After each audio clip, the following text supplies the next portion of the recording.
You're a mum, you're a mum, you're a busy mum. Come listen to the Busy Mum podcast. Life hacks and inspiration for the busy modern mum. In today's episode of the Busy Mum podcast, I speak with Michelle of Gaia natural baby and skincare products. I've known Michelle now for a couple of years, and I think she's a wonderful business girl. She's a mum to 3 boys and is really into her sports. She's also gifted me a couple of skincare packs for mum and baby.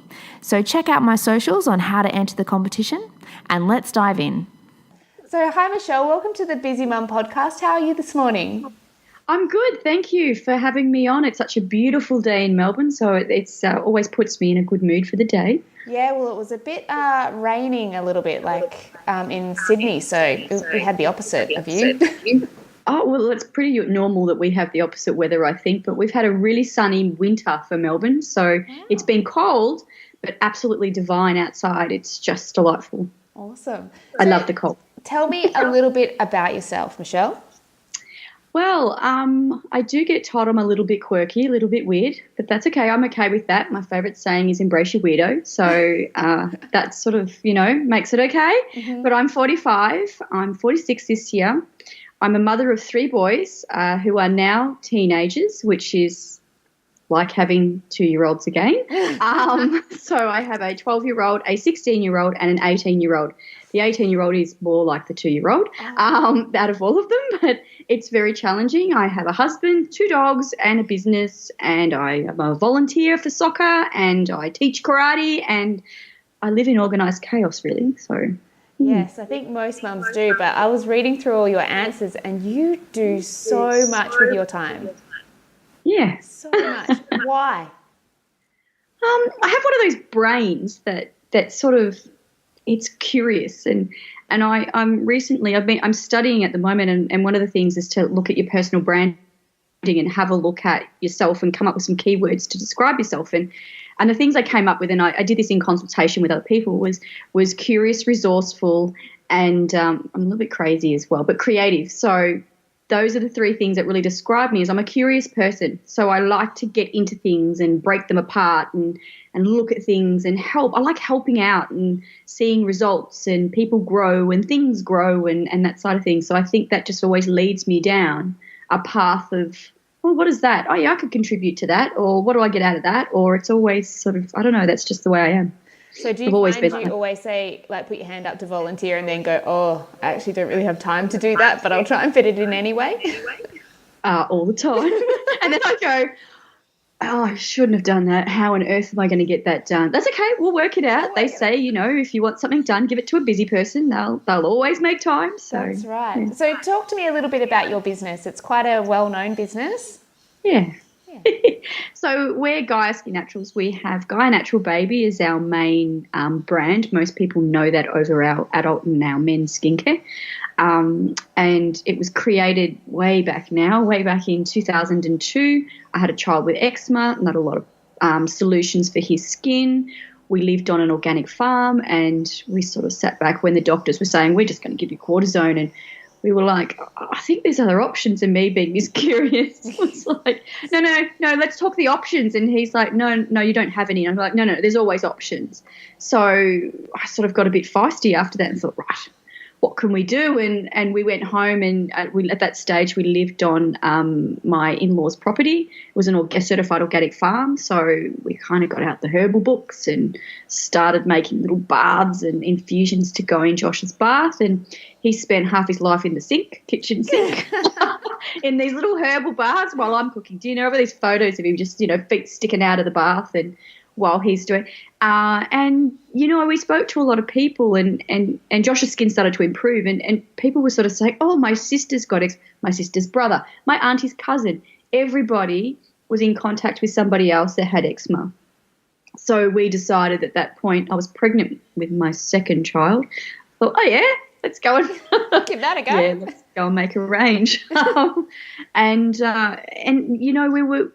We were just astounded by how many people are affected by this, and how when we did a bit of a market analysis and I had a look at what products were not successful for us, how many just weren't actually suitable for a baby's skin, yet we were putting them on our bubs every day of the week. And so I set about learning about the skin physiology what makes your skin function, what natural ingredients I could use to support the skin barrier functions and those types of things, and started playing on the stove. I learned how to make skincare. I went to courses and I started studying aromatherapy, and before you know it, went, right, I think we're going to do this. and Simon was like, okay. I'll run with that.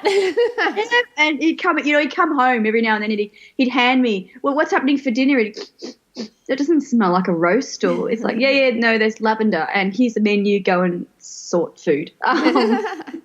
So that's kind of where it started, and we took it to pharmacies, and it just grew. It just kept growing and growing and growing and growing, and the response we had was amazing. I was really quite shocked by the positive response we had. So, yeah. Yeah, it's funny when something gets legs, you're like, oh, okay then. Yep, the next thing and then the next thing, and how do we keep it going as well? Yes, yes. So obviously marketing's we didn't know anything about marketing when we started our business.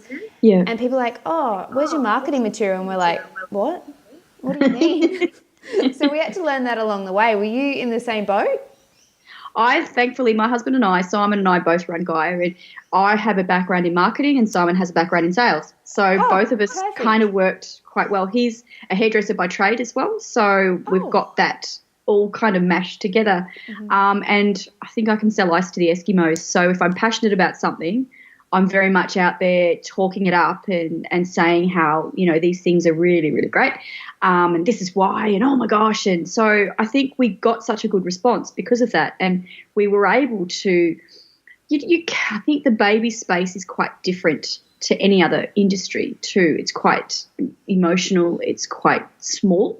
But it's very passionate. And if you strike a chord with the right people, and that's what I'm about, is connecting with people, is if you connect with that audience, much the same as, I guess, I kind of look at it like having a coffee with parents and understanding their needs and talking to them in that capacity to then work out how best we need to talk to them. So, and that's always gone down really well because that's where my passion is. So I guess learning that side of things was something that happened along the way, and I think you only learn that when you become a parent, about how emotional you get and how much these little beings mean to you. So learning that side of marketing was quite different to what corporate marketing would be.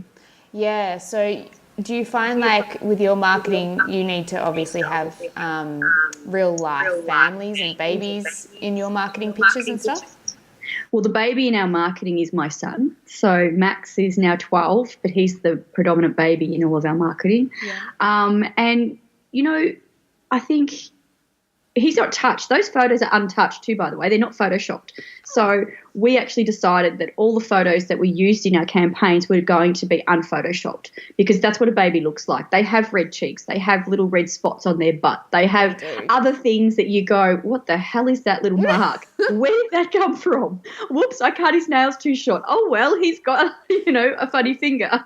All those things are all in all of our product shots because that's exactly what happens with a baby. So we didn't want to edit out those things, and I think the art of perfection is something that we didn't want to take on. We wanted to take on real life and authenticity, not, this is a perfect baby with perfect skin. It's just not the way life works. So. Yeah. And so what made you go into the other markets, like the men's market, and are you doing just adults as well, normal adults? Or? We do pregnancy, new mum, women and men. Yeah. The men's range actually was for Simon because he wanted something to shave with and he wants a scrub and whatever else. So it kind of came with it. The women's was for me, so it's all customized around You just made your business for yourself. So it's all customized around my skin. Yeah. And because our parents were saying to us, we want something, we need something for us, I'm using the baby products on me. So Simon was shaving, I think, with a shampoo at one stage there.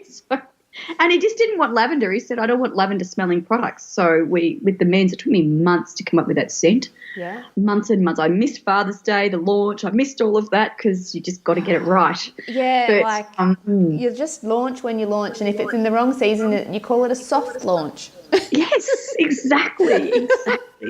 And the pregnancy one came about because when I was pregnant with my third child, I had stretch marks from here to you name it, they are everywhere. And I thought, oh gosh, please don't let me get any more. So I started playing around, and I was the guinea pig actually for the pregnancy range, and I was very pleasantly surprised by how well it worked, and it got rid of the redness and it did all these things, and I was like, oh wow, this is pretty cool. So we took it out there. At the moment, well, the ones that I know of, like when I was pregnant, there was only that bio oil. Yeah. And that was it. So. Yeah, there's exactly, and most people don't realise there's other options out there, and we've come into that space as the natural alternative to those products that people actually found itchy or greasy, or we took all the problems that people had and said, oh, smell and this and this and this, because you're very sensitive with your smell when you're pregnant. Yeah. And we tried to create a product that addressed all those concerns, and it did, and it's done really, really well. And then we added a nipple balm in there for mums. Oh, my God. Oh, yes. Oh, God, I remember that. Oh. Yes. Cracked nipples are the worst. Well, did you know that the highest reason women stop breastfeeding is because they get cracked nipples? Yeah, so because it bloody hurts. It does hurt, doesn't it? Oh. And when you go back and think about it, if you can prevent that from occurring, then mums potentially will be able to breastfeed their babies longer. So it was about maintaining the health of their skin to make them feel better, the stress that comes with that. Stressful mum, stressful bub, eliminating some of those stresses was actually about as part of that as well. So. Yeah, I think I only breastfed for 4 months because then I had to go back into work. But I found the whole process incredibly uncomfortable. It's my son. Oh, that's all right. There's usually dogs in the background or something. Wolf. It's a wolf. Yeah. I found it really uncomfortable because, like me personally, I just didn't feel comfortable breastfeeding, and so I went straight to the bottle after 4 months. They're fine. They worked out all right. They're okay. They turned out all right. They're still alive. Lucky them. I killed my plants. I'm amazed my kids are still alive. So I'm not giving up on that yet. Like I've just replaced a couple of plants. I had those big, lovely leafy plants, and they all died. I'm like, okay, that's fine. I just bought a few more tiny little ones, and I figure the crazier the plant looks, the better chance they have of surviving in this house.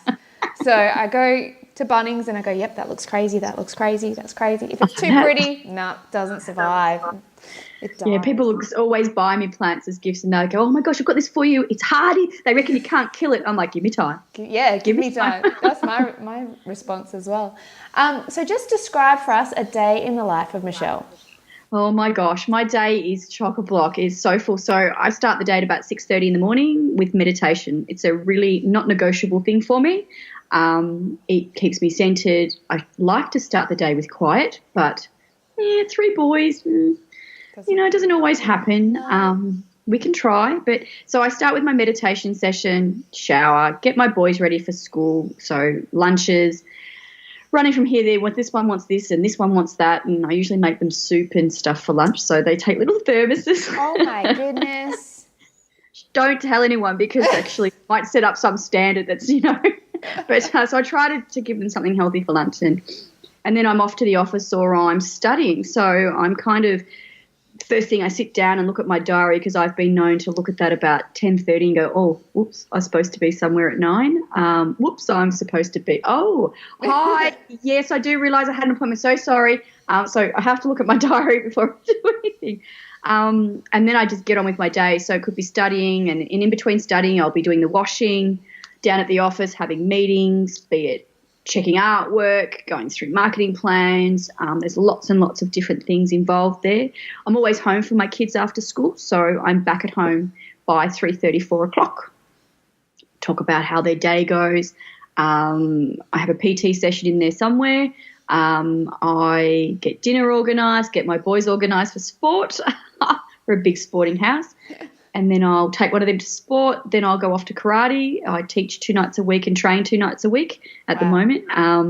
Go and do that, and then I come home, go to bed. If you can wind down, my goodness. Yeah. So what hacks and tips do you have each day, like, to make your life run smoother? The meditation thing for me is a not negotiable. Mm-hmm.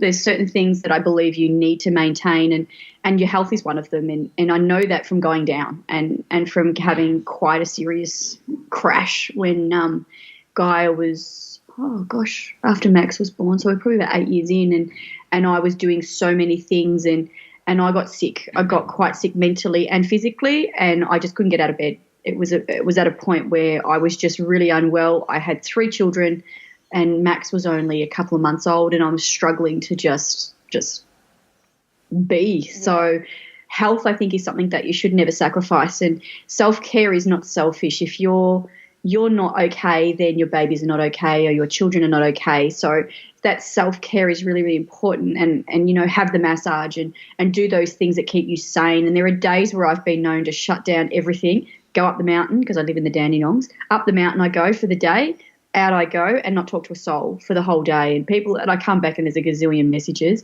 I'm like, did anyone die? No. Awesome. And you can the Gotta work will always be there, won't it? It will, and just other things where people go, can't get hold of you. What's so important? Yeah. Okay, then we're good. So, you know, recognizing that you need to be at your best and taking those little bits out to make sure that you are at your best is really, really important for a functioning mum. Yeah. And, you know, when you're happy, healthy, less stressed, your children, your babies, your life is an on-flow effect of that. So I think that is incredibly important for you. And I just need quiet. I'm sorry, I just need quiet. I need to retreat. I think all of the people around me that are close to me are introvert extroverts. So like all together we're like, yeah, this is awesome, but we also all need to be by ourselves, you know, for a period of time, just to quieten down. And I even say to the kids, no more questions today. I'm sorry. Yeah. I'm tapping out. No more questions today. Don't ask me anything. And they're like, but I'm like, sorry, I need my time. So absolutely. And I don't think people really understand. I'm really introverted, and not a lot of people realize that, because I'm a fairly outgoing person. And people then turn around and sort of like, no, I hate networking. I hate spending time with people I don't know. I hate functions. I'm happiest when I have a book. I'm in nature and I'm by myself. So, you know, and I guess part of that self-care is identifying who you are as a person, because we tend to lose ourselves as a mum.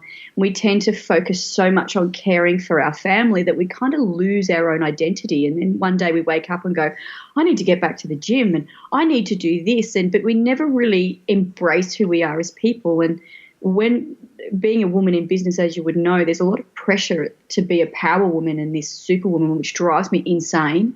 And being somebody that is introverted, I struggled with that for many years, because I was always expected to be that woman in the red suit standing there, you know, and I'm just not that person. I don't wear a scrap of makeup, and I refuse to. So if I'm going anywhere, I always wear makeup. That's my thing. That's like my mask.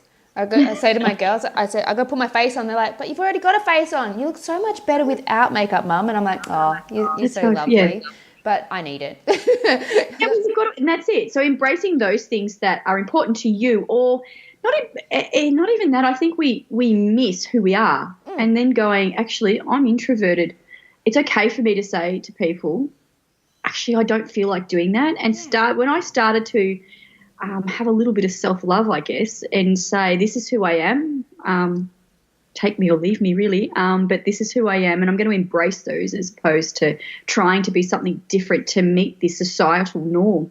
I'm now, my friends all know, and all of the mums groups, whatever, they all kind of know that I'm that sort of person that retreats and needs that time by myself, and they're not offended by it. And it took a little bit of time to embrace that and say, you know, I don't enjoy that. It actually makes me really anxious, and I'm very socially awkward, and I find that really hard, and then I end up tearing myself up in knots trying to meet this expectation. And I guess that's where the volunteering for me is something that I really love, because I'm helping people. I'm not conversing with them. You're doing kind of a job, like you've got a task to do, which makes it easier than just like rock up and go, hey, how you going? What's going on today? And you're like, no, that's it. So that leads me into my next question. Like, what's the best advice you've received? You know, there was 2 pieces of advice that really made me think, and life is complex. I think when I was little, I remember thinking to myself, you know, when I'm an adult, I'm going to be able to do this, or when I'm an adult, life is going to be much easier. And you know what? it's not. Life is complex and it's challenging, and it is challenging from the day you were born to the day you die. And that is what life is about. And I don't think I didn't anyway, we kind of grasp that there's going to be challenges. You know, I've now got an 18-year-old that's driving. When he got his license, I was like, oh, yay, that's going to take pressure off. And now that comes with a whole nother set of worry. You know, there's always changing elements that you're going to encounter, and learning how to just be with that shit's going to happen. Oh, sorry. That's all right. I just have to tick the explicit now. Thanks. Stuff is going to happen, and how you deal with that, and learning a little bit of grit to sort of, all right, what do I have to do now to buckle down and just get through it, rather than taking it on as if it's the whole world is, you know, the world is falling apart, the sky's falling in. It's not. It's just a challenge. And once I realised that it was just a challenge, you know, it's another challenge to deal with, it'll make me stronger, better, whatever the reason, that was a big deal for me. I find that because I used to get quite overwhelmed by all the things that were happening in my life. And the other one is that, you know, that it's so cliche, but there is no destination. We go through life being told, you're in kinder, you're going to school next year, and next year you're going to be in grade 2, and grade 2 turns to grade 3, and then you're going to go to high school, and then you're going to go to uni, or you're going to get a job, and then you're going to get a license, and we spend all this time being told that we're going to get there. And you know what? There is no real there. So the journey itself is what life is about. And once those two things really rung home for me, there was a video that I've shared with you, Jackee, that it just changed my thought process about worrying about things that weren't important, and really looking at the things that were, and, you know, really making sure that I was focused on the right things, as opposed to going, oh, yeah, that's so important. It's not a big deal. And a year from now, is it really going to matter? And, you know, my kids are important, and they do grow fast, I have to tell you. People say they grow so quick. You know, it's funny. But they were the two things that I think, you know, the best pieces of advice that I sort of realised. Yeah, I like that one, especially like that. There's no destination. No. You're on a journey to nowhere, but somewhere. Absolutely. We don't think that. We kind of think, and then I'm going to get a job, and in my job I'm going to, and keep going. It keeps going. Yeah, you just got to. I suppose that's where your meditation comes in handy, to make sure that you're in the here and now. Yeah. And enjoying every here and now, whether you're by yourself in nature, or with your children, or teaching karate, or doing volunteer work, or whatever. So you just got to try and enjoy as many here and nows, because that's what. Yeah, and I know it sounds cliche, and it sounds so simple, yet it's so hard for people to grasp. Super hard to grasp that, absolutely. So with all your spare time, are you reading any books, or do you watch Netflix or Stan? I don't watch Netflix. I've watched it twice in my life. I know that sounds a bit... No. I don't actually watch TV. I find TV, it doesn't do anything for me. I'm a bit of an avid reader, and I think being that curious brain, I'm a bit of a researcher, so I like to read a lot of things. And I think I watched Blacklist and Suits. For my Netflix binge, but otherwise I only found out the other day that I did watch something the other night with my son. I watched The Bachelor for the first time ever. The Bachelor? What? Yeah, first time ever. And was like, holy cow, people, this is like a cult following, and I don't quite understand it, but it's like a cult following, which was really interesting. But no, and I draw, so I listen to podcasts, which I've just discovered, which are pretty cool. I actually quite like those. They're not bad. And they're good. If I'm cooking dinner or whatever else, I've got something going in the background that I'm like, oh yeah, that's cool. And most of the books now, I can't juggle too many books at once with time, and I fall asleep reading. So that's all right. Isn't that that's what they're there for sometimes? Yeah, and I audio book. But I also draw. So I find I haven't sketched. I used to sketch when I was younger, and started sketching again. I find that really calming, and just it's really interesting what comes out. It's really cool. Yeah, isn't there meaning? So like if you're always drawing eyes or something like that? There is apparently. I haven't looked into that. Now I will. You know, I'm going to do that now. Yeah. But yeah, there is, and it's. I've gone from drawing mandalas and owls. I did owls for a while there, to now I'm on to people and training and karate. I'm drawing karate people, which is interesting. Yeah. But yeah, there's apparently it's whatever's in your subconscious. So I kind of just go with what comes out. Right. So are you cooking every night and doing meal prep on the weekends? Are you one of those kind of girls? I try very hard because I clean eat. So I look after my health is really important. So I eat really cleanly. So for me, I meal plan my meals. Yeah. I eat separately to what my kids eat. I try to get them on the healthy bandwagon, but they're not a fan. So I do try to cook every night, but we have takeaway probably one night a week. Mm-hmm. I try and get the kids involved with making food on other nights as well, so that they're learning and they're doing. But I'm not the world's best cook. I have to say I'm not very good at it. That's okay. That's okay. I love cooking. So that question is purely for me to see if I can get any more recipes from other people. Oh, yeah, no, I'm not that person. Sorry to disappoint. I have a Thermomix, so I do kind of cut down time, but I still don't use it to its full capacity because I can put smells together, no problem. But spices and food, no. That's all right. That's fine. That's totally fine. So what's one area of your life would you like to improve? Gosh, that is such a big question. I really think that is, we can focus on all the little things that we don't do right and say, I want a better body, or I want less wrinkles because I've got a lot. I'm like a Shar-Pei puppy. There's Botox for that, honey, if you really, really want to get rid of it. I know, but I kind of embrace who I am. I don't want to go and change. Kind of defeats the purpose of, loving yourself and self-care and stuff like that. But we can focus on those things, or we can always – and I always strive to be the best version of myself. So if I come across something that I go, I'm not real happy about that, I'll tend to research or look into how I can do that better, or face some of those things that may not necessarily be ideal. And I kind of like to think that, those things that you tend to look at in others and go, oh, don't like that, is a reflection of something in yourself that you could potentially improve. Yeah. So I tend to sort of do that and go, what's that trying to tell me? And, work through that. Well, that's a good answer. It's fair. And this is a new question that I've chucked in there, and I might ask everyone going forward now. This question is, what's your greatest fear and how do you deal with it? Oh, my God. I just came up with it the other day. I'm like, that's a good question. So. Doing karate means you embrace your fears quite a bit. You push yourself to the limit.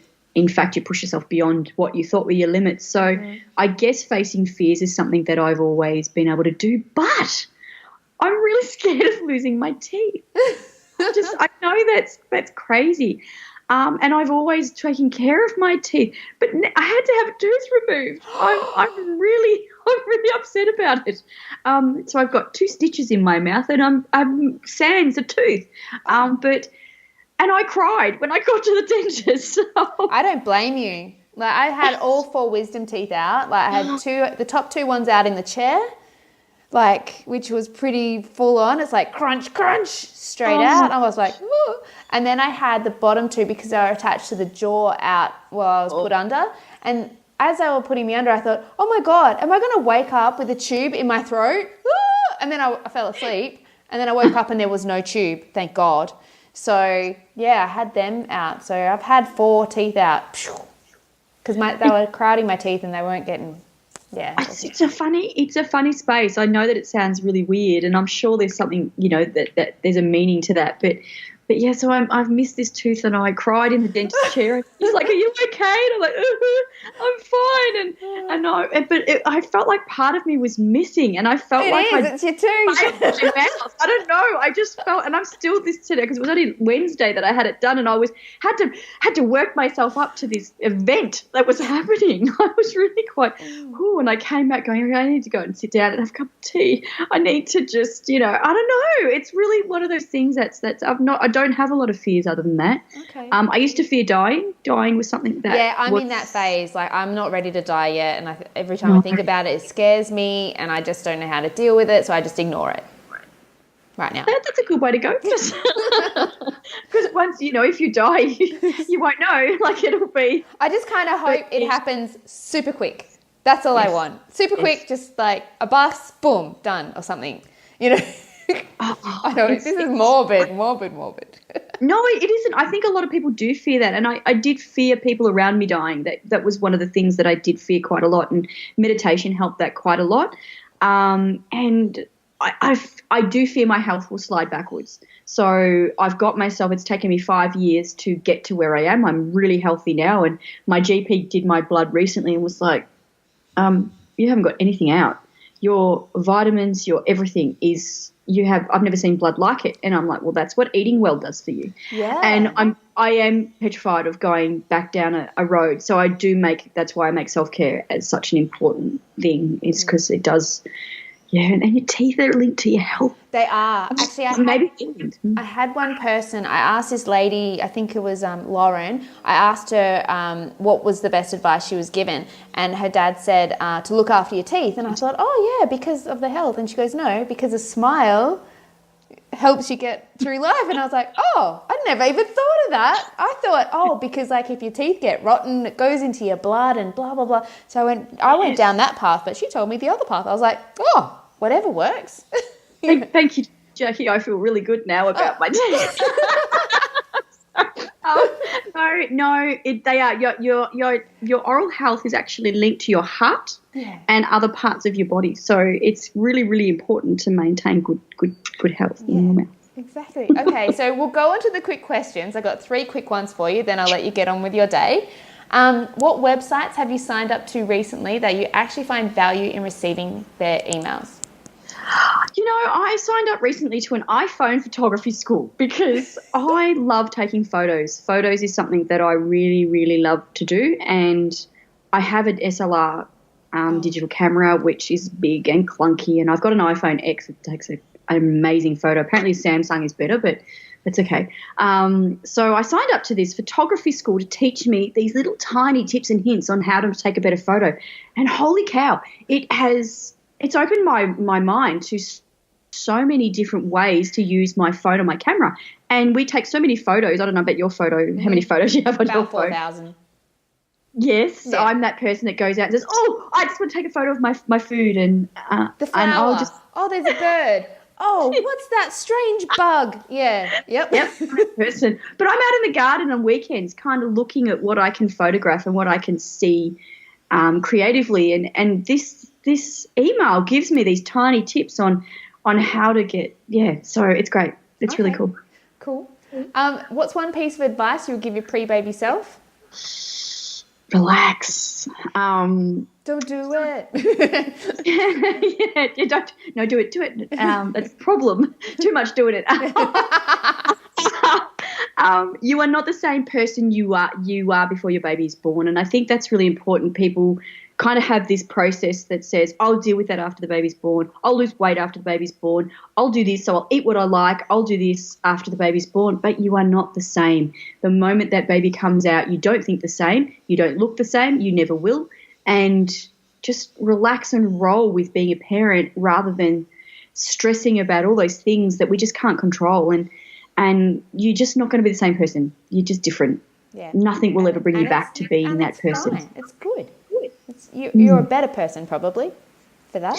Yeah, I find that fascinating actually. You're just a very different person. You think differently. You wouldn't have thought that you would change so much. Prioritize things differently. Like before, for me, work was a priority. It's still a priority, but like my kids come first. Yeah, the work will always be there. That's my motto. The work will always be there. Your to-do list will always be there. You'll never get everything done. You'll never get it. Don't even bother trying. Just prioritize. Are you a list person? I'm a list book person. So this is my to-do book. I just write all my ideas and thoughts in there, and then I get to cross them off, which is very satisfying. I'm like, look at this page. Look at all the crosses. Cross all that stuff off. Yes. That's exactly what I was going to say, is that I'm a list person, so I like to write it all down and cross it off, and that makes me feel really, really good.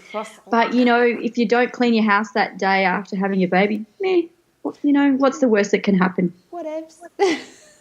Exactly. Okay, last question. What is the most useful or useless baby item you had? Not have, had. No. I had my first child was a dream baby.